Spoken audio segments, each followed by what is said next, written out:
My name is Clarence Vance, but everyone calls me Clay. I'm 72 years old, and I have lived right here in Atlanta, Georgia, ever since I married Estelle back in 1977. I retired after 35 years, working as a production supervisor at Magnolia Steelworks, one of the biggest regional auto parts suppliers. What I'm going to share today, oh man, is something I never imagined I'd tell anyone. But I feel like I need to get it off my chest. Maybe this will serve as a hinting for others my age who think they know the people they share their lives with. It all started on a chilly Tuesday in June of 2023. I was having my afternoon coffee sitting on the porch of our house in the Druid Hills neighborhood, watching the gray clouds promise a big Atlanta summer storm. Estelle had left earlier saying she was heading to her cardiologist appointment, just like she did every Tuesday and Thursday. After almost 5 decades together, we didn't talk like we used to. Truth be told, we barely spoke past good morning and good night, and we had been sleeping in separate rooms for over 10 years. She claimed it was because of my snoring, but I knew there was more to it. Still, we kept up appearances for the family, mainly for the grandkids. When the phone rang that afternoon, I had no idea that call would completely change my life. It was Miles, my 19-year-old grandson, with whom I've always been close. His voice sounded strange, shaky. "Pop, something's wrong. I need to tell you something, but you have to promise me you'll stay calm," he said. "Lord, son, talk to me. What happened?" I replied, feeling my blood pressure start to rise. "I saw Grandma pulling into the Peachtree Inn on Ponce de Leon Avenue, and she wasn't alone, Pop. She was with some guys in suits. I felt like someone had punched me in the gut. Estelle. My Estelle at the Peachtree Inn. That motel was known all over the city. It couldn't be. Are you crazy, boy? Your grandmother is with the doctor right now," I replied, my voice cracking. "I'm sending you a picture, Pop. I just took it. Look at it," Miles insisted. When I opened the picture, my legs gave out. It was her, the same chin-length gray haircut I saw every morning at breakfast, the same brown purse she'd left the house with earlier, the same navy blue coat I'd given her for her birthday last year. Worse, I could even see the tag number on the red Chevy Malibu we shared. There was no way to deny it, but something didn't make sense. Estelle told me her doctor's appointment was at 2 o'clock in the afternoon. How could she be in 2 places at the same time? "Miles, are you sure that picture is from today?" I asked, trying to find some explanation. "I just took it, Pop. I'm here on Ponce because I came to grab some school material, and I passed right by the motel. That's when I saw Grandma walking in." The world seemed to spin around me. In 48 years of marriage, I had never once suspected anything. Estelle had always been a serious woman, dedicated to her family, and a faithful church member. How could this be happening? Then I remembered. Sometimes Estelle left the car keys at home and took a taxi to her appointments. Could someone have taken her car? Was there any other explanation? "Stay calm, son. I'm going to figure this out," I said, trying to sound more confident than I felt. I hung up the phone and sat there for a few minutes, trying to gather my thoughts. That's when I recalled that sometimes on her appointment days, I would hear noises coming from the basement. Estelle always said it was the neighbor's cat getting in through the back window, but I was never convinced. Could someone be in the house? I got up, determined to find the truth. I went down the stairs to the basement, a place I rarely visited since I hurt my back about 5 years ago. The smell of dampness and the poor lighting made the environment even more sinister. And that's when I got the biggest scare of my life. Down there in the basement, sitting in an old rocking chair that had belonged to my mother, was her, or at least someone who looked exactly like Estelle. Same height, same gray haircut, even the posture was identical. She was facing away from me, calmly knitting, with large headphones that completely blocked out exterior sound. She swayed her head slightly, as if following some music. I was frozen for a moment, trying to understand what was going on. If Estelle was here, in the basement, then who the heck was at the motel that Miles photographed? Or had Miles been wrong, and the woman at the motel wasn't Estelle? Estelle, I called, but she didn't respond, likely because of the headphones. I approached slowly, still confused. Just as I was about to tap her shoulder, a sound from upstairs startled me. It sounded like the kitchen door. I quickly glanced up the stairs that led to the main floor and then back to the chair. The woman kept knitting, oblivious to my presence. I decided to go up and check the noise. My head was racing. Maybe it was just the wind creaking the doors of this old house. I crept up the stairs, trying not to make a sound, still trying to put the puzzle pieces together. I looked again at the photo Miles had sent me. There was no doubt. It was Estelle, or someone incredibly similar to her.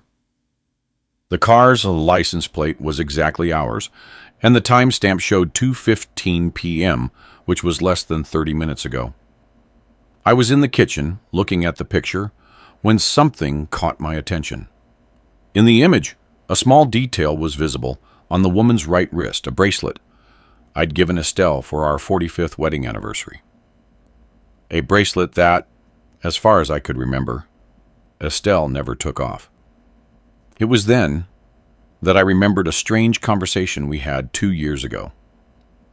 We were having dinner, one of those rare moments when we still talked, when Estelle told me, far too casually, that she had discovered a distant cousin through one of those DNA ancestry tests that got popular a few years back. She seemed exceptionally upbeat about the discovery, which was odd, considering she was never very close to her family. I remember thinking it was curious, but I didn't give it much thought at the time. But what if it wasn't a cousin? What if it was someone even closer? My heart started pounding as that idea occurred to me. I needed to verify a theory that was beginning to form in my head. I went back down to the basement, more determined this time. The woman was still there, still knitting. I came up behind her and touched her shoulder. She jumped up, startled, quickly pulling off her headphones. "You scared me, Clay." "What are you doing down here?" she asked, her voice exactly like Estelle's. But there was something different in her eyes, a slight hesitation, a flicker of nervousness I didn't recognize in the woman I had shared almost 5 decades with. "Are you all right, Estelle? I thought you were at the doctor's," I said, trying to keep my voice steady, watching her every reaction. "Oh, yeah, I canceled the appointment. Dr. Owens had an emergency," she replied quickly. "I decided to stay home and get a head start on this blanket for Simone's birthday." Simone was our oldest granddaughter. Her birthday was in 2 months. Something wasn't right. Estelle always hated the basement. She said it was too damp and aggravated her arthritis. Why would she be knitting down here instead of in the living room like she always did? "And why did you come down here to knit?" "You always complain about the dampness," I challenged. "Oh, I didn't want to bother you with the noise of the needles. I know you like to watch your afternoon show," she replied, getting up from the chair. "Well, since you're here, I'll go upstairs and make us some tea. How about that?" She quickly moved past me, going up the stairs without looking back. I stood there, staring at the empty chair and the unfinished knitting. That's when I noticed that she wasn't wearing any bracelet on her right wrist. I was born in the upstate of South Carolina in 1953. I was the youngest of 5 brothers, the son of small farmers who grew tobacco and cotton. Life in the country was hard, especially in the winter, when the biting cold of the region hardened your hands so much you could barely hold your tools. My father, Theodore, was a rigid, old-school man who believed a boy only became a man after plenty of hard work and a good licking with a belt. My mother, Geneva, was the opposite, sweet and loving, always trying to soften my father's severity. When I was 16, in 1969, I just couldn't take that life anymore. I decided to try my luck in the city. With my mother's hidden blessing and a few dollars I'd saved up, I caught a Greyhound bus north to Atlanta, Georgia. I remember arriving at the station without knowing a soul, with a cardboard suitcase tied with a string, holding 2 changes of clothes and a handful of dreams. Atlanta scared and thrilled me at the same time. So many lights, so many cars, so many people rushing through the streets. It was a world completely different from the slow rhythm of the country. For the first few days, I stayed at a cheap boarding house downtown while looking for a job. It was hard at first. A country boy, no education past grade school, no references, knocking on door after door. After almost a month of searching, I finally landed a job as a janitor at Magnolia Steelworks. The work was heavy, but I was used to hard labor. I woke up at 4:30 in the morning to catch the first bus and got home after 8 o'clock at night, but I didn't care. For the first time in my life, I had my own money, earned with the sweat of my brow, without having to answer to my father. By 1972, at 19 years old, I'd been promoted to production assistant. The company was growing, along with the post-war boom that the country was experiencing at the time. I worked on the production line, making parts for the booming auto industry. It was during this time that I started taking night classes at a community college. I knew I needed an education if I wanted to keep moving up. Speaking of moving up, in 1975, at 22, I was promoted to junior supervisor. I was the youngest supervisor in the plant, something that filled me with pride.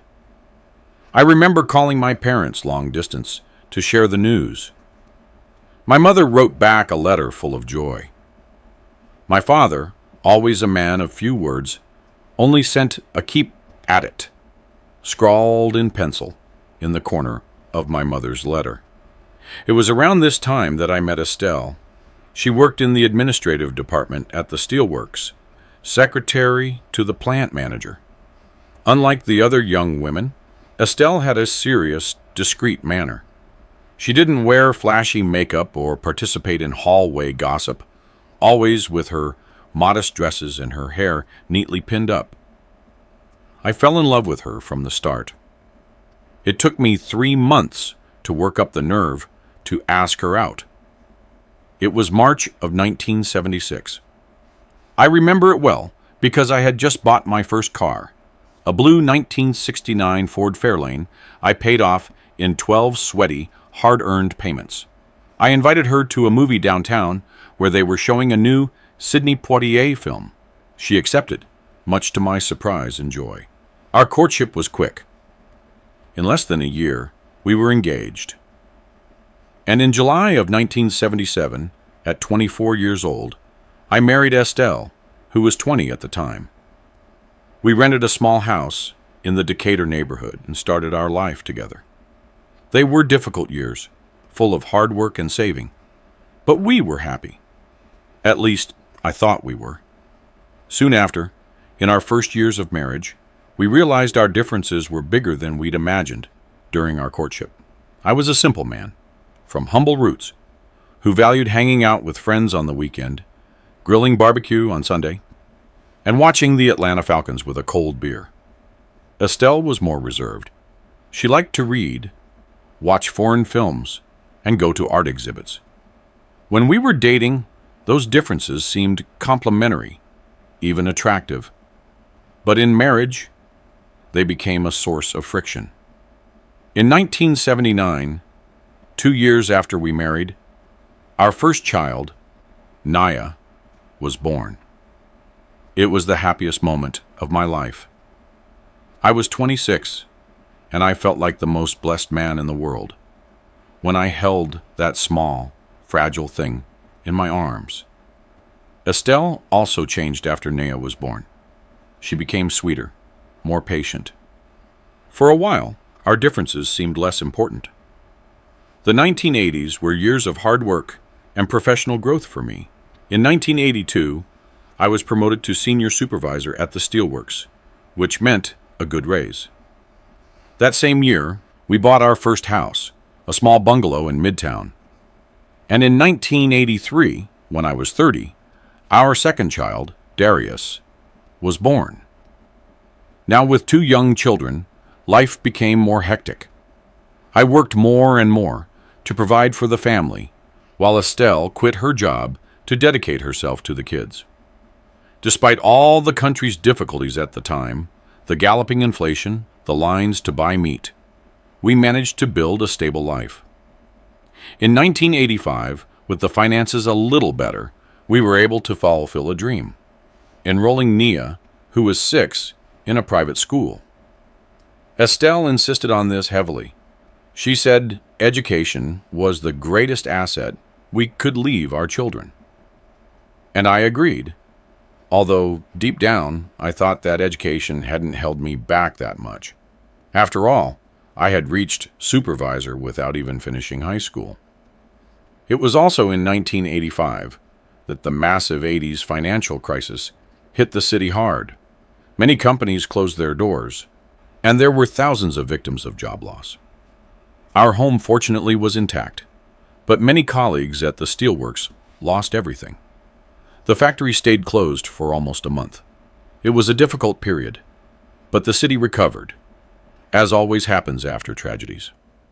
By the end of that decade, in 1989, I earned another promotion, production manager.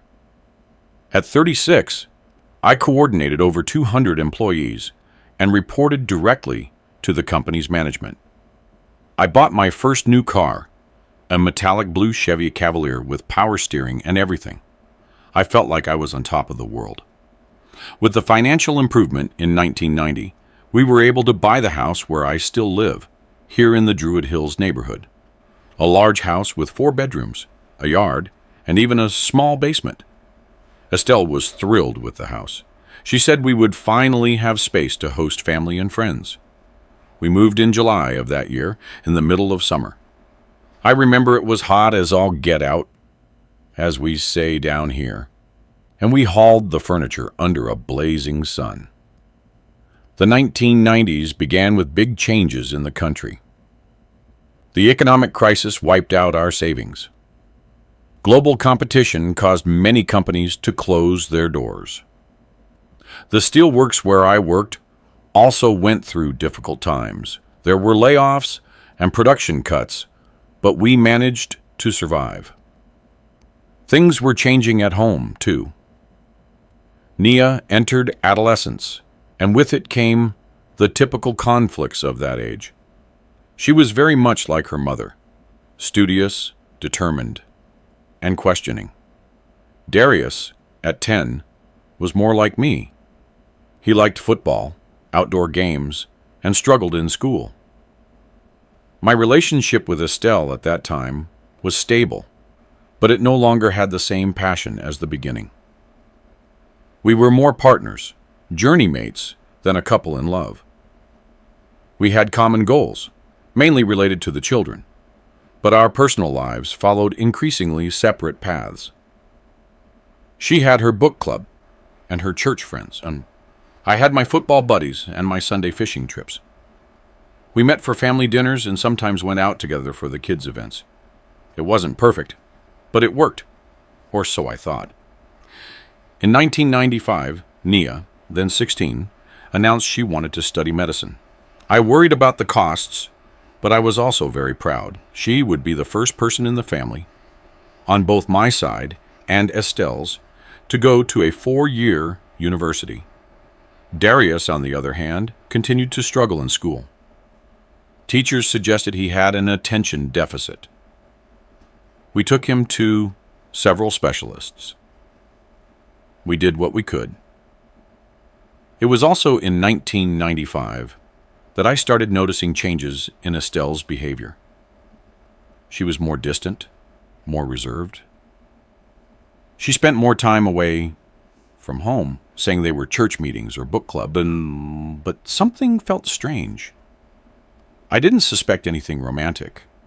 After all, we had been together for almost 20 years. But I sensed she was hiding something. In 1998, Naya passed the entrance exam for medicine at Emory University. It was a huge celebration. I remember we hosted a barbecue for over 50 people in the backyard. Relatives I didn't even know showed up. That day I saw a glow of fulfillment in Estelle's eyes that I hadn't seen in a long time. She had achieved what she wanted so badly, seeing her daughter start college, something she never had the opportunity to do herself.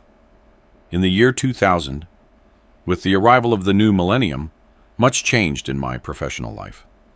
The steelworks was bought by a foreign group, bringing new management methods and new technologies. A complete change in company culture. For me, at 47, it was a huge challenge to adapt. I saw older colleagues being laid off, replaced by young people fresh out of college with business and engineering degrees, speaking Spanish and using terms I barely understood. Speaking of college, that same year, Darius, defying all expectations, passed the entrance exam for physical education. He who always struggled academically found his calling in sports. It was a complete surprise to us. With both kids in college, the house became emptier and quieter. Estelle and I saw each other less and less. I spent more time at work trying to adapt to the changes and secure my place at the company.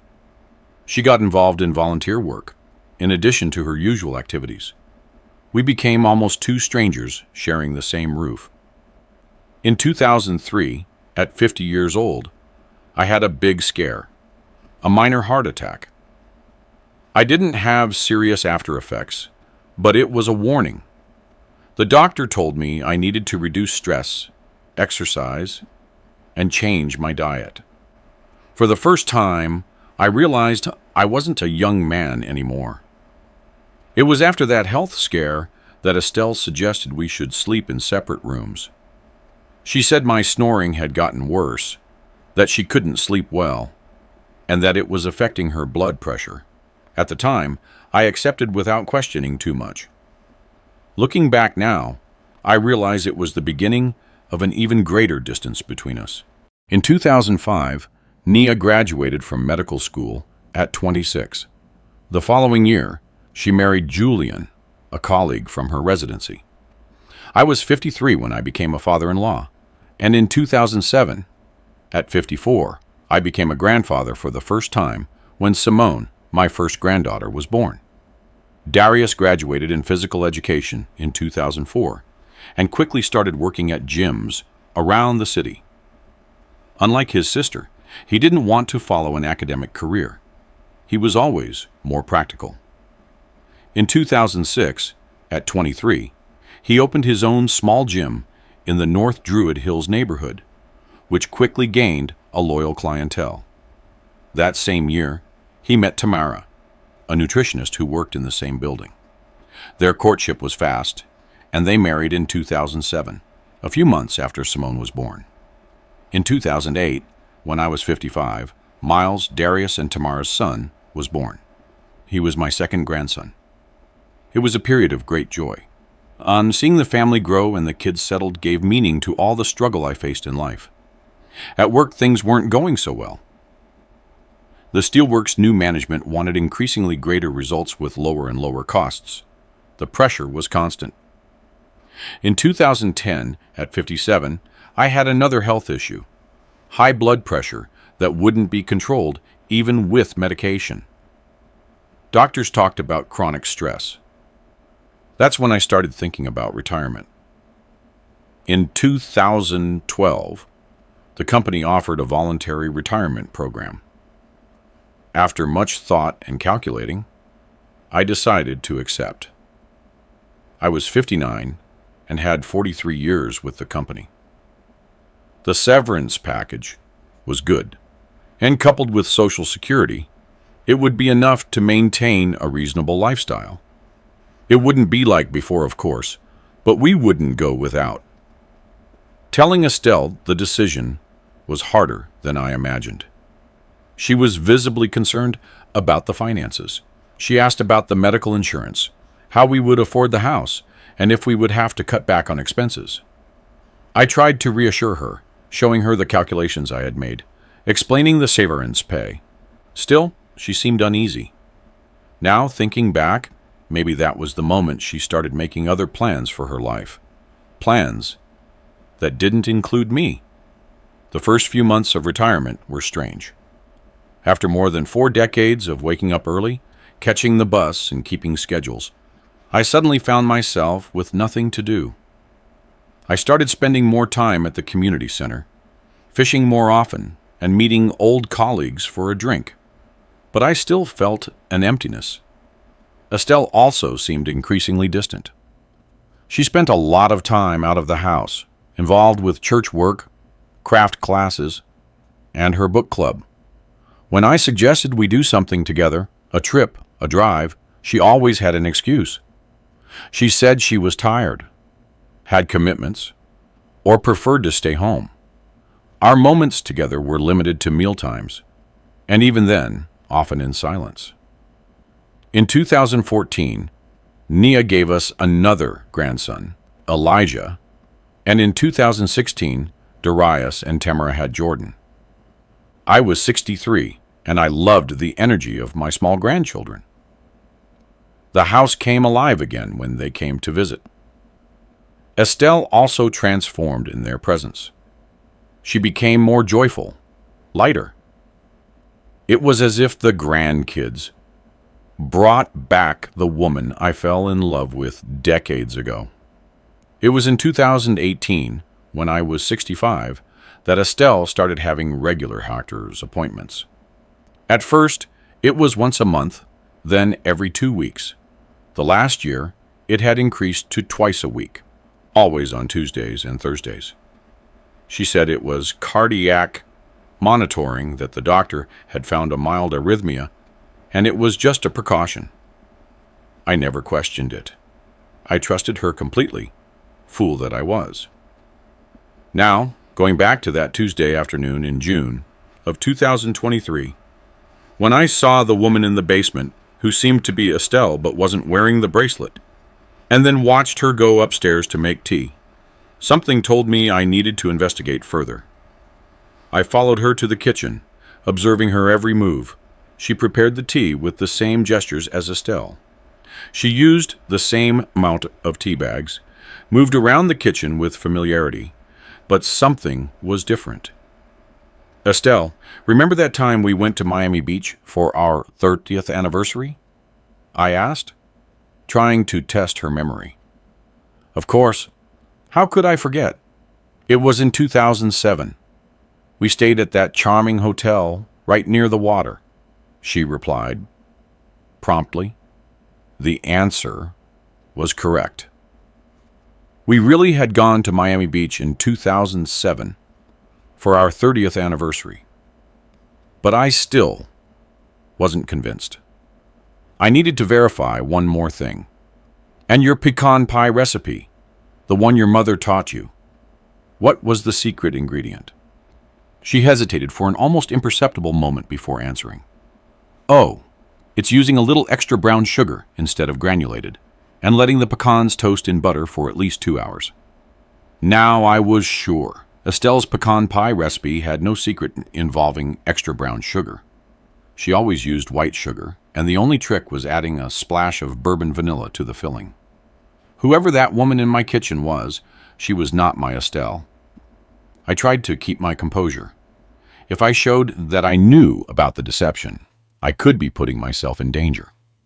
After all, I didn't know who this woman was or what she wanted in my house. "The tea is almost ready. Do you want sugar or plain?" she asked, her back to me. "Sugar, as always," I replied, trying to sound normal. I sipped slowly, watching her. She maintained a polite smile, but her eyes betrayed nervousness.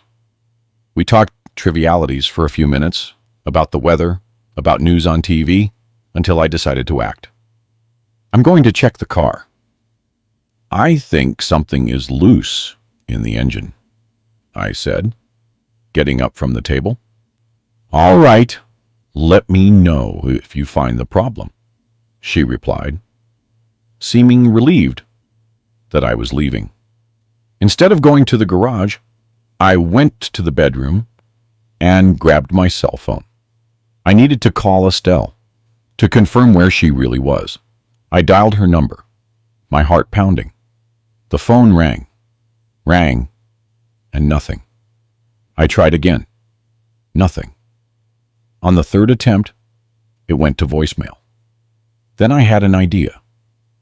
I downloaded a family location sharing app we had for emergencies. It had been Darius's idea after my first heart attack. Everyone in the family, Estelle, me, the kids, had the app installed on their phones. I opened the application and searched for Estelle's location. To my surprise, the signal showed she was at home. Confused, I checked again. The dot was blinking right over our house. I slowly walked downstairs, thinking about what to do. Who was that woman? Why did she look so much like Estelle? And where was the real Estelle? I went back to the kitchen. The woman wasn't there. I looked out the window and saw her in the yard, apparently talking on the phone. She seemed agitated, gesticulating a lot. I tried to get closer to hear the conversation, but she saw me and quickly hung up the phone. "That was Nia," she said quickly. "She wanted to know if we needed anything from the grocery store." I told her no. I nodded, pretending to believe her. Nia was on call at the hospital that day. She wouldn't call to ask about grocery shopping. Just then, my cell phone rang. It was Miles again. I answered, moving away a little. "Pop, is everything all right? Did you manage to talk to Grandma?" "No, son, I couldn't. But listen, are you still near the motel?" "I'm driving away now, but I'm still in the area." "Why? Can you see if the car is still there?" There was silence on the other end of the line. After a few seconds, Miles replied, "I can swing back by. I'll call you in 10 minutes. I hung up and went back near the woman, who was now watering the yard plants, just like Estelle did every afternoon. It was incredible how she knew our routine in such detail. "Miles is stopping by in a little while," I said, observing her reaction. She seemed tense for a moment, but quickly regained her composure. "That's wonderful. He hasn't visited in a while. I'll prepare the peach cobbler he loves so much." Another error. Miles's favorite dessert was chocolate cake with walnuts, his mother's recipe. Estelle never made a mistake about that. The next few minutes felt like an eternity. I feigned normalcy while my brain raced. Who was this woman? How did she know so much about our family? And more importantly, where was the real Estelle? My phone rang again. It was Miles. "Pop, the car is still there in the Peachtree Inn parking lot. And there's more." I asked at the front desk, pretending to be confused. "You know, I said I was supposed to meet my aunt there." "A woman with short gray hair?" The receptionist confirmed she's in room 16 with a man in a blue suit. She said the regular client comes every Tuesday and Thursday. I felt a knot in my stomach. Regular client, Tuesdays and Thursdays, the same days as the supposed doctor's appointments.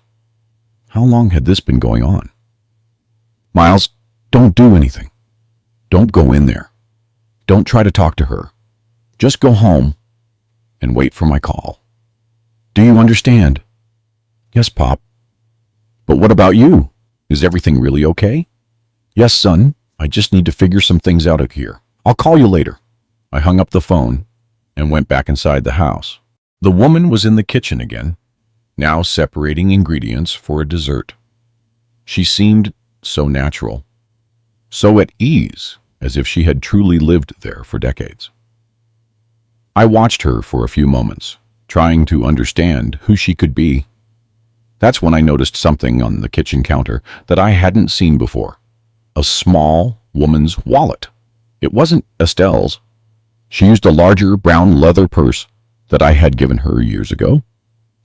I approached casually, and while she had her back to me, mixing the batter, I grabbed the wallet and slipped it into my pocket, trying not to make a sound. I need to grab a tool from the garage, I said, leaving quickly. Once alone in the garage, I opened the wallet with trembling hands. Inside I found an ID card. The picture was of someone very similar to Estelle, but the name was different. Elara Rhodes. The date of birth was the same as Estelle's, May 15th, 1957. That explained the impressive resemblance. They were twins. But how was that possible? Estelle never mentioned having a twin sister. She only spoke of one brother, Marcus, who lived in Charlotte, North Carolina, and whom we rarely saw. I continued to search through the wallet.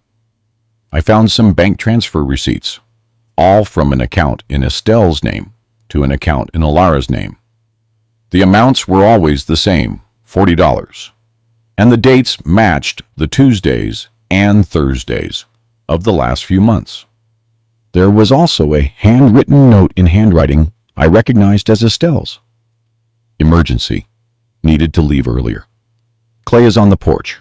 Use the headphones as agreed. I'll be back before 5 o'clock.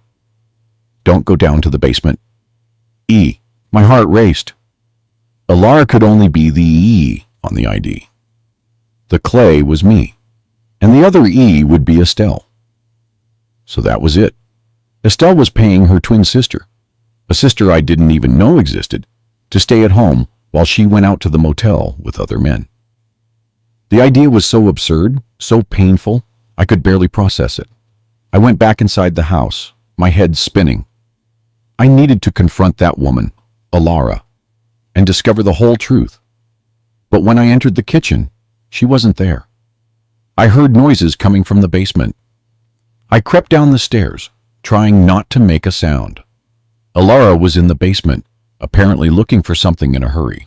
She was opening drawers, rummaging through old boxes, looking desperate. Looking for this? I said, holding up the wallet I had found. She spun around abruptly, her eyes wide with fear. For a moment, she was paralyzed, like a cornered animal. Then, to my surprise, her expression shifted. Fear gave way to something darker, more calculated. I knew this was going to happen eventually, she said, in a voice that no longer tried to imitate Estelle's. It was deeper, harsher. You shouldn't have found out this way. Who are you? And where is Estelle? I asked, keeping my distance. I'm Elara, Estelle's twin sister, and she is exactly where your grandson saw her, at the Peachtree Inn, doing what she does every Tuesday and Thursday, for almost 2 years now. I felt like I had been punched again, even with the evidence. Hearing it out loud was devastating. Why? Why would she do this? Elara let out a dry laugh. Money. Why else would it be? Your wife has a steady clientele of middle-aged executives who pay very well for a few hours with a discreet, experienced lady. Turns out there are men who like that type. The vulgarity with which she spoke of the situation disgusted me. I couldn't associate that description with the Estelle I knew, or thought I knew, for almost 5 decades. And what part do you play in all this? The easy part. I stay here, pretending to be her while she works. I earn $40 a day for it. It's not much, but it helps with the bills. How? How did you two meet? Estelle never told me about a twin sister. Alara sat down in the old rocking chair, seeming more relaxed now that the truth was coming out. We met a little over 2 years ago because of one of those ancestry DNA tests. I always knew I was adopted, but I didn't know I had a twin sister. When the test showed an almost perfect genetic match, the company put us in touch. 2 years, I muttered, remembering the distant cousin Estelle mentioned finding around that time. At first, we met secretly. While you were at work, she told me about your life, about how unhappy she was, about how she wanted to save money to leave this house and start over. Every word was like a knife in my chest. Estelle, unhappy, wanting to run away. After so many years, so many struggles together, so many shared moments. Was the motel plan her idea or yours? I asked, my voice nearly breaking. Hers, of course. I just accepted the easier role, staying here, knitting while she, well, you know. At that moment, something strange happened in Alara's eyes. A look that seemed untrustworthy. There was more she wasn't telling. Why did she choose Tuesdays and Thursdays? And why hasn't she run away yet, if that's what she wanted? Tuesdays and Thursdays are the days when executives from a company in Charlotte, North Carolina, come to Atlanta for meetings, regular clients. As for running away, well, she's saving money. She already has over $50,000 in a secret account. When she reaches $80,000, she's going to disappear. At least that's what she told me. $50,000. A fortune saved behind my back, through a type of work I would never have imagined. The pain of the betrayal was almost physical. And what do you gain from this besides the $40 a day? Alara smiled, a smile that didn't reach her eyes. I'm just helping my sister. We're blood, aren't we? Something in the way she spoke put me on alert. There was more to this story, much more. When is Estelle coming back today? I asked, trying to sound casual. Around 5 o'clock this afternoon, as usual. She goes to the hair salon after her appointment. That way, you can have dinner together like a normal couple. Normal couple. The irony of that phrase hit me hard. Nothing in our life was normal. Apparently, I'd been living a lie for at least 2 years. And what are you going to do now? Alara asked, sounding genuinely curious. Are you going to confront her? Are you going to file for divorce? I don't know yet, I answered honestly. If I were you, I'd take half of that money she hid and disappear.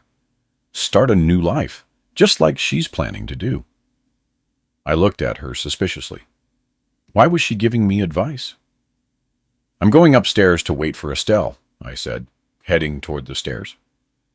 That's when I felt a strong blow to the back of my head, and everything went dark. When I regained consciousness, the first thing I felt was a throbbing pain in the back of my head. I tried to move, but realized I was lying in a hospital bed with tubes and wires connected to my body. The bright white light made me blink several times until I could focus my vision. You're awake, I heard a familiar voice say. Slowly turning my head, I saw Naya, my daughter, standing next to the bed. She was wearing scrubs. She was probably on call at the hospital when they brought me in. On the other side of the bed, I saw Estelle, or was it Alara? In the confusion of the moment, I couldn't tell. Dad, thank God, Nia said, holding my hand. You gave us a huge scare. What? What happened, I asked, my voice hoarse and weak.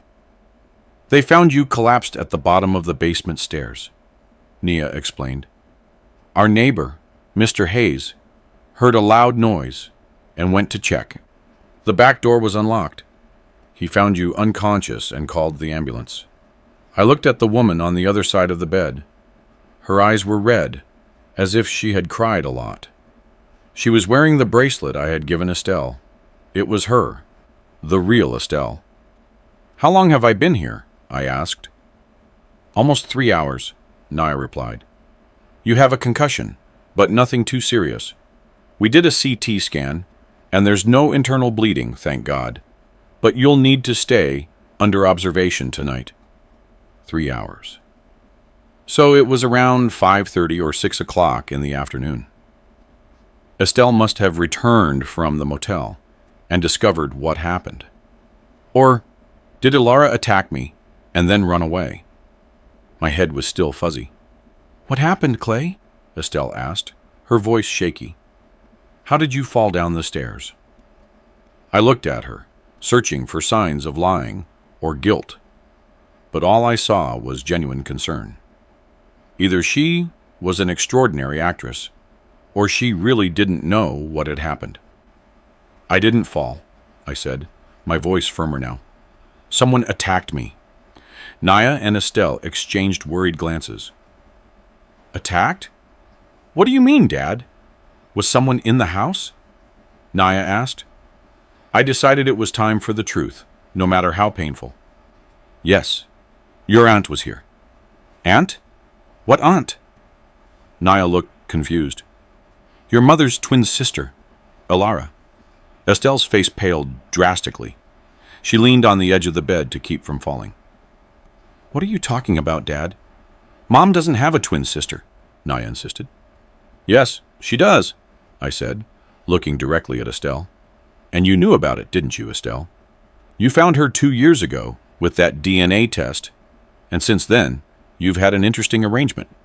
She stays at home, pretending to be you, while you go to work at the Peachtree Inn motel." Naya covered her mouth, shocked. Estelle looked like she was about to faint at any moment. "What are you talking about?" Estelle asked. But her voice didn't have the same conviction. "Miles saw you today, entering a motel with a man in a suit. He even took a picture. Meanwhile, you were home knitting in the basement. Only it wasn't you. It was Ilara. I found her wallet. I saw the receipts for the $40 transfers you make Tuesdays and Thursdays. I even saw the note you left her today." Tears began to stream down Estelle's face, but she remained silent. "Is that true, Mom?" Nia asked, her voice cracking. Estelle closed her eyes for a moment, as if gathering courage. When she opened them again, there was a look of resignation I had never seen before. "Yes, it's true. I have a twin sister, Ilara. We were separated at birth. My parents kept me and gave her up for adoption. I didn't know about this until 2 years ago when I took that DNA test Simone gave me as a Mother's Day gift. Why didn't you ever tell us?" Naya asked, visibly moved. At first, because I was in shock. And then, because Ilara and I started something that I knew was wrong. "The motel arrangement?" I asked, feeling a mix of anger and sadness I had never experienced before. Estelle nodded, unable to meet my eyes. She was going through financial hardship. She lost her job during the pandemic. She was almost evicted. We got closer, and she gave me the idea. "The idea to become a prostitute?" I asked, unable to contain the bitterness in my voice. Nia let out a choked sob. "It wasn't exactly like that," Estelle defended herself. "At first, it was only supposed to be once. An acquaintance of her brother, a businessman, offered a lot of money to spend an afternoon with an older woman. I refused, of course, but Ilara insisted. She said it would be easy, that no one would ever know." "And you just accepted it?" I asked, incredulous. "No, I refused several times. But then, Clay, you had that second heart issue, and the cost of medication went up so much. Our Social Security barely covered the basic expenses. I was desperate. It was true, that our financial situation wasn't the best. With rising inflation and health expenses, we often ended the month in the red. But I never imagined Estelle would feel so pressured as to do something like this. The first time was awful, she continued. I felt dirty, humiliated. I swore I'd never do it again. But when I saw the money, $700 for just a few hours, I thought about how many months of medication that would cover. 700? I repeated, surprised by the value. For one time, yes. And soon, the businessman recommended me to other friends. A small group of regular clients formed, all middle-aged men from other cities who came to Atlanta for business. Discreet, respectful, if I can even use that word. And Alara? What was her role in all this? I asked, trying to grasp the full extent of the plan. At first, she just introduced me to the clients. She took a commission. Then when we realized we needed a way for you not to notice my absence, the idea came up for her to stay at home in my place. For $40 a day, she accepted. Twice a week for 2 years. I calculated mentally. That's more than 100 days, over $80,000 in total earnings. Where is all that money, Estelle? She lowered her eyes. I have a secret account, but it's not that full. Subtracting what I pay Alara, what I spend on clothes, hair, the hotel room, and what I send to help our children without you knowing, there's about $50,000 left. Help our children? Nia asked, surprised. What are you talking about, Mom? Darius's gym was going under last year. He didn't want to tell you to keep you from worrying. I helped him with a $10,000 loan. And you, Nia, when you needed that money for Elijah's experimental treatment. Remember? You said the medical insurance finally covered it, but it didn't. I paid for it. Nia looked shocked. Mom, I don't know what to say. The money is dirty, daughter. I know that. But it helped our family. It helped your father get the medication he needs. It helped your brother save his business. It helped your son get the right treatment. It was too much information to process at once. Part of me wanted to scream, kick Estelle out of the house, and never look at her again. Another part, the one that remembered the young woman I fell in love with almost 50 years ago, wanted to understand, forgive, and find a way forward. And today, I finally asked, what happened today that caused me to be attacked? I don't know, Estelle replied, seeming sincerely confused. When I got home, the ambulance was already there taking you away. Mr. Hayes said they found you collapsed on the basement stairs. I thought it was an accident, that you had slipped. It was Alara, I said with certainty. I confronted her in the basement. I showed her I had discovered everything. In a moment of distraction, she hit me from behind. I can't believe it, Estelle murmured. Why would she do that? Because she's not in this just for the money, as far as I can tell. There's something more. Just then, the room door was opened and Miles walked in, accompanied by a police officer. My grandson looked like he had been crying. He rushed to my bedside and hugged me gently. Pop, I'm so glad you're okay. I was so worried when Darius called me. I'm fine, son. Just a bump on the head. The police officer approached. Mr. Vance, I'm Detective Reynolds from the Homicide Division. We need to talk about what happened at your house today. Homicide? Nia asked, alarmed. But my father is alive. It was just a fall. It wasn't a fall, Doctor, the officer replied, who apparently knew Nia from the hospital.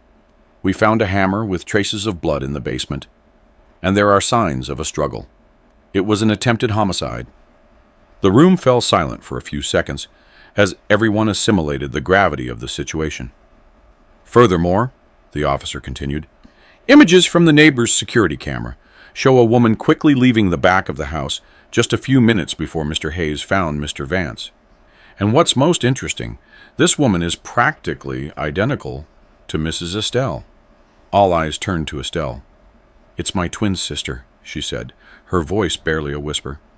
"Ilara Rhodes." The detective nodded, writing something in his notebook. "We've already issued an alert for her arrest, but we need to understand the full context. Mr. Vance, when you're up to it, I'd like you to give a formal statement." "I can talk right now," I replied. "The sooner we resolve this, the better."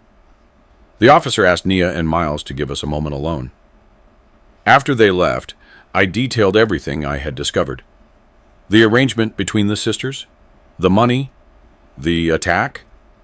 Estelle, in tears, confirmed the story, except for the part about the attack, which she claimed not to know about.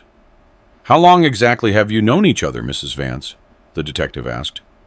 "We met in person in March of 2021, but the DNA test confirming our relationship was in February of that year. And before that, I had never heard of her.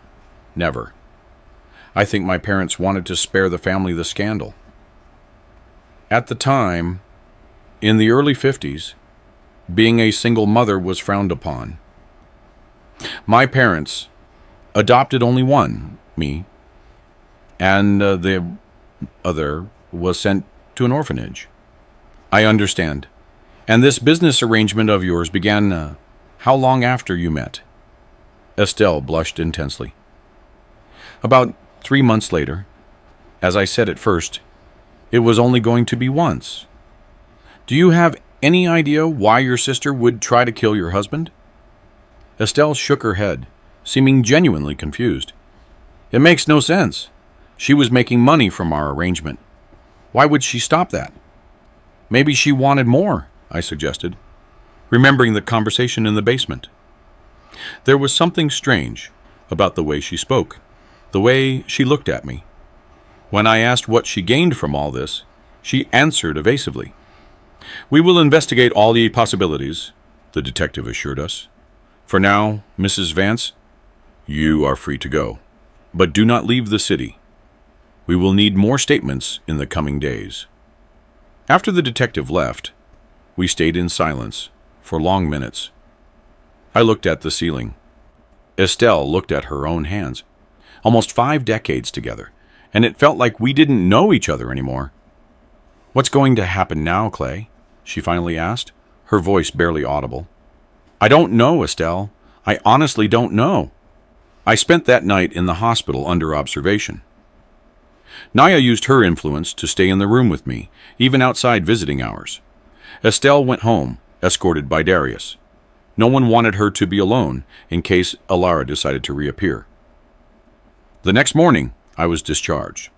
The CT scan showed no complications, just a mild concussion that required rest. Darius came to pick me up and took me to his house. Both he and Nia thought it best that I didn't return home immediately, not only for security reasons, but also to give me time to process everything that had happened.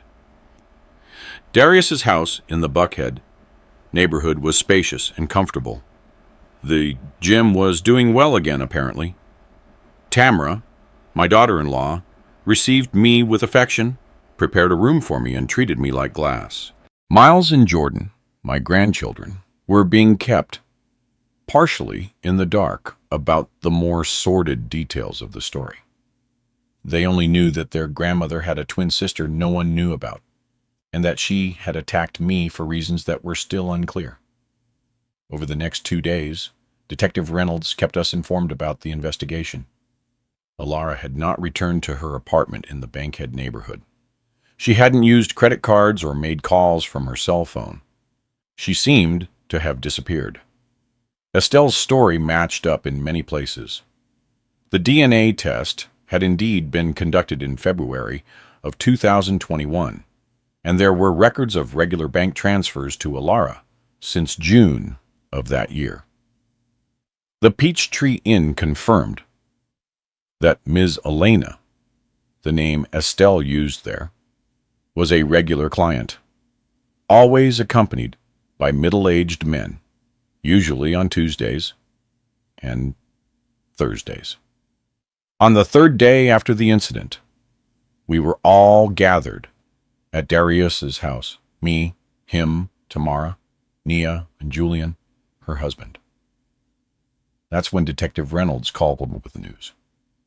"We found Ilara Rhodes," he announced. "She was arrested trying to board a bus bound for Central America at the Tapachula terminal." "Did she confess to the attack?" Darius asked, who had answered the call on speakerphone. "Yes, she confessed to everything. And there's more. We found a significant amount of cash on her, fake documents, and some personal items belonging to Mrs. Vance, including jewelry and the deed to your house." I felt a chill. So that was the plan. Kill me, somehow eliminate Estelle, and assume her identity. It seemed absurd, worthy of a suspense movie, but reality sometimes surpasses fiction. "Bring Estelle here," I asked Darius. "We need to hear this together." An hour later, Estelle arrived. She looked defeated, aged. In just 3 days, she seemed to have aged 10 years. We all sat down in the living room, and Detective Reynolds, who came in person, told us what Ilara had revealed during the interrogation. According to her statement, the plan was never just to earn $40 a day to substitute for her sister, the detective explained. From the beginning, Ilara planned to assume Estelle's identity permanently. "How so?" Estelle asked, shocked. She claimed that, upon discovering she had a twin sister with a stable life, a husband, children, grandchildren, her own house, everything she never had, she began to feel envy. According to her, you were separated at birth, but you had all the opportunities while she went from orphanage to orphanage, then from foster home to foster home. Estelle began to cry silently. "I didn't know. I had no idea she existed until the DNA test." "She knows that," the detective continued, "but she said she still couldn't help but feel that life was unfair. While she spent days in your house pretending to be you, she began to believe she deserved that life, that it was her right." "And her plan was to kill me?" I asked. "Yes. According to her, the initial idea was to wait for you to die naturally, given your age and heart problems. But when she realized you had discovered the plan, she panicked and attacked you impulsively." "And as for Estelle?" Nia asked. The detective nodded gravely. "The plan was to eliminate Mrs. Vance too eventually, likely by taking her to an isolated location. And, well, you understand. With both of you gone, and given the perfect physical resemblance, she believed she could permanently assume Estelle's identity. She had been practicing your handwriting, studying details of your life, your memories." A heavy silence fell over the room. It was such a macabre, calculated plan that it seemed impossible it could have been planned by someone we knew, however briefly. "She didn't seem like that kind of person," Estelle murmured. "To me and everyone else, she seemed like someone who had just had bad luck in life and needed money." "Appearances are deceiving," the detective commented. "Generally, people like that are very good at hiding their true intentions." "What happens to her now?" I asked. "She will be charged with attempted homicide, in addition to conspiracy, identity fraud, and other related crimes. The sentence could be up to 20 years, depending on how the case is judged." After the detective left, we were silent again. There was an elephant in the room that no one wanted to address. What would happen to Estelle? She hadn't tried to kill me, but she had betrayed my trust in a way I never would have imagined. "You two need to talk," Nia finally said, looking at me and her mother. "Alone." The others agreed and left us in the living room. For the first time since the hospital, Estelle and I were alone. "Clay?" she started, but I interrupted her. "Why, Estelle? Why do this? Almost 50 years together, and you choose this." She lowered her eyes, her hands trembling in her lap. I don't know how to explain it well. When I met Alara, it was like meeting a part of myself I never knew existed. And when she suggested that first job, something inside me broke.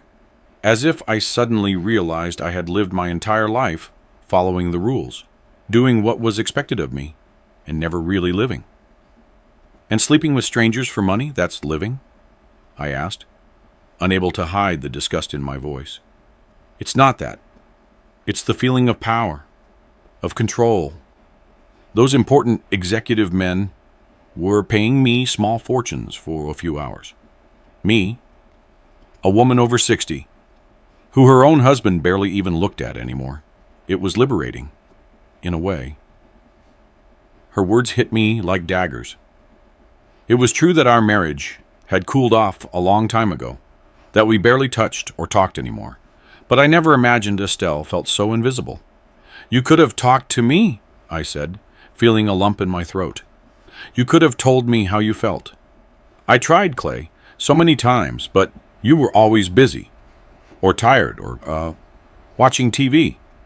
We became two strangers living in the same house, and when the possibility of earning all that money came up, of helping our children without needing to worry you, I couldn't resist. And now what do you want to happen? Estelle looked me in the eyes for the first time. I know I don't deserve forgiveness. What I did was wrong on so many levels. Not just the betrayal, but putting you at risk, letting that woman into our house. Our family was almost destroyed because of me. I got up and walked to the window. Outside, the Atlanta sky was gray, threatening rain, just like my heart. I don't know if I can get over this, Estelle. I don't know if I can look at you and not think about what happened, about what you did. I understand, she replied, her voice breaking. If you want a divorce, I won't contest it. The house can be yours. The money I saved, well, it's yours now. I used it badly, but maybe you can use it for good. I don't want your money, I said more sharply than I intended. I don't know what I want, truth be told. I just know I need time to think, to process all of this. Time? She repeated, as if the word held a special meaning. We don't have much of that left, Clay. At our age, how much time do we still have? It was a pertinent question. With my heart problems, who knew how much longer I had? Was it worth spending those final years alone? Bitter? Or was there a possibility, however small, of rebuilding something with the woman who, despite everything, was still the mother of my children, the grandmother of my grandkids, the companion of almost half a century?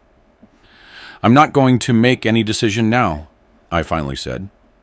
I'll stay at Darius's house for the time being. Then we'll see. Estelle nodded, her eyes teary. Where will I go? I can't stay in the house alone, not after what happened. Stay with Nia for now. Give it some time. She got up, grabbed her purse, and headed for the door. Before leaving, she turned back to me. Clay, regardless of what you decide, I want you to know one thing. Despite everything I did, all my mistakes, I never stopped loving you. I didn't answer. I couldn't. I just watched as she walked out of the room, carrying the weight of her mistakes, and perhaps the end of our marriage on her shoulders. In the weeks that followed, Alara's case moved forward in the justice system. She was formally charged with attempted homicide in addition to other minor crimes. The evidence was overwhelming. The hammer with my blood and her fingerprints. The neighbors' cameras showing her escape, her detailed confession. There was no doubt about her guilt. As for Estelle, she was not formally charged with any crime. Although solicitation is technically illegal, the police chose not to pursue that line, given the peculiar nature of the case and the fact that she herself had been nearly a victim of a serious crime. The months passed. I continued staying at Darius's house, helping with the grandkids, filling my days with small projects around the house, walks in the nearby park, and reading. I visited doctors to monitor my recovery from the concussion, and also to review my cardiac treatment. Curiously, my health improved. The doctor said maybe it was because I was walking more and eating better. Tamara was strict about healthy diets. Estelle and I saw each other occasionally at family gatherings, birthdays, and Sunday lunches. We were cordial with each other, but distant. She seemed thinner, more fragile. She had started therapy, Nia told me. Christmas was approaching. It would be the first since the incident, the first we would spend apart in almost 50 years. Darius and Nia were planning a joint celebration with all the family members gathered. That's when I received the call that would change everything again. It was Detective Reynolds. His voice sounded grave on the phone. "Mr. Vance, I have news about Alara Rhodes," he said. "I believe you'd like to know personally before the information reaches your family through other means." "What happened?" I asked, feeling an inexplicable tightness in my chest. "She was found dead in her cell this morning. Suicide. Apparently, she left a letter." I slowly sat down in the nearest chair. I felt no joy at the news, only a deep sadness for all that tragedy. "What kind of letter?" I asked after a moment of silence. "A full confession and some additional information that, well, is relevant to you and your family." "What information?" "I'd rather not discuss it over the phone. Would it be possible for you to come down to the precinct? Your wife, ex-wife, pardon me, is also being contacted." I agreed to go. Darius drove me to the homicide precinct downtown. We arrived almost at the same time as Nia and Estelle. We gathered in Detective Reynolds' office, an austere environment with gray walls and functional furniture. "Thank you for coming," the detective began. After we were all seated, he continued. "As I mentioned to Mr. Vance, Alara Rhodes was found deceased this morning. She used bedsheets to, well, you understand. The medical examiner estimates it occurred during the early hours of the morning." Estelle let out a small sob. Despite everything, she was her sister, the only sister she had discovered in adulthood. "She left this letter," the detective continued, showing an envelope. "It's addressed to all of you, actually. According to our protocol, we need to read the contents first to check for information relevant to the investigation. And there is, indeed, relevant information." "What information?" Nia asked, holding her mother's hand. The detective adjusted his glasses and picked up the letter. "I'll only read the most important fragments. She begins by asking for forgiveness from everyone, especially Mr. Vance, for the attempted homicide. She says she was dominated by envy and desperation." He turned the page and continued. "But there's an important revelation here. According to Alara, she and Mrs. Vance are not biological twin sisters." "What do you mean?" Estelle questioned, bewildered. "She states here that the result of the DNA test was falsified. Alara worked as a lab assistant at the clinic that did the test. When she saw the physical resemblance between you, she became obsessed. She researched your family history, discovered you were looking for distant relatives, and manipulated the results to make it look like there was genetic compatibility." "Is that even possible?" I asked, shocked. "According to our experts, yes, it is possible. We are investigating the clinic and have already found irregularities in the procedures, but the resemblance between them is incredible," commented Darius, who was also present. "How would that be possible if they weren't related?" "It happens, son," I replied, remembering cases I had heard of. "They say everyone has 7 lookalikes in the world. In their case, the resemblance was impressive. But there were subtle differences that I noticed when I discovered the deception. The shape of the ears, the way she smiled. The detective nodded and continued reading. Elara also confesses that she planned everything from the beginning. She saw Mrs. Vance's photo in the clinic's system. She noticed the exceptional resemblance and decided to approach her. The original plan was already to assume your identity, even before meeting you in person. Estelle was in shock. The whole thing was a lie. She was never my sister. According to this confession, no, she was just a lonely, mentally disturbed woman who saw an opportunity to have the life she always dreamed of. And I fell for it like a fool, Estelle murmured. I believed her. I trusted her. I let her into my house, into my life. Don't blame yourself, Mom, Nia comforted her. She was very convincing, and the physical resemblance is truly incredible. The detective picked up another paper. We did a preliminary check of Elara's history. She had previous police encounters for minor fraud and one case of stalking. In 2015, she was briefly admitted to a psychiatric clinic with a diagnosis of personality disorder. There are also records of other attempts to get close to people she physically resembled, although none as elaborate as this one. The revelation that Elara was not actually Estelle's sister changed everything, in a way.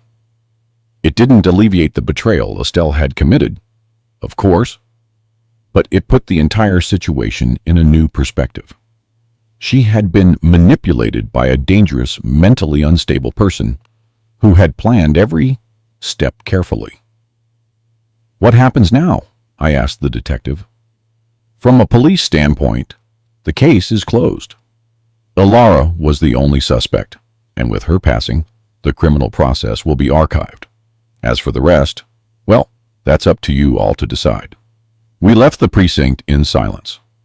The Atlanta sky was clear that day, a contrast to the storm of emotions we all felt. Darius suggested we all go back to his house to talk. On the way, I kept thinking about everything that had happened in the last 6 months, the betrayal, the discovery, the violence, and now, this final revelation that closed a cycle of lies. At Darius's house, we all sat down on the deck that overlooked the yard. Tamara prepared some tea and left us alone, me, Estelle, Nia, and Darius. It was time for a frank family conversation. What do you want to do? Nia asked, looking at me and Estelle. About the marriage, the house, everything. Estelle sighed deeply before speaking. I know I messed up badly, Clay. What I did is unforgivable, no matter the circumstances.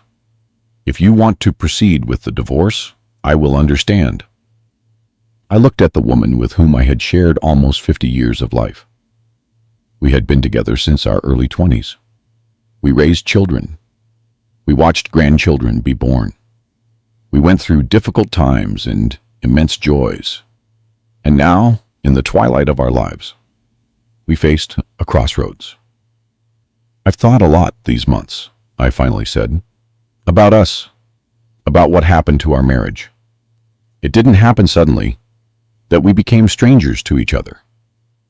It was a slow process, year after year, while we were busy with work, with kids, with the worries of everyday life.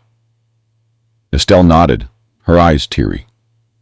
What you did was wrong on many levels, I continued. But I also recognized my part. I withdrew emotionally. I stopped seeing you as a woman, as a companion. I lived on autopilot, without realizing you were unhappy, unsatisfied. That doesn't justify what I did, she replied. I should have talked, insisted, sought help, not resorted to that. No, it doesn't justify it, I agreed. But it helps to understand. And understanding is the first step toward forgiving.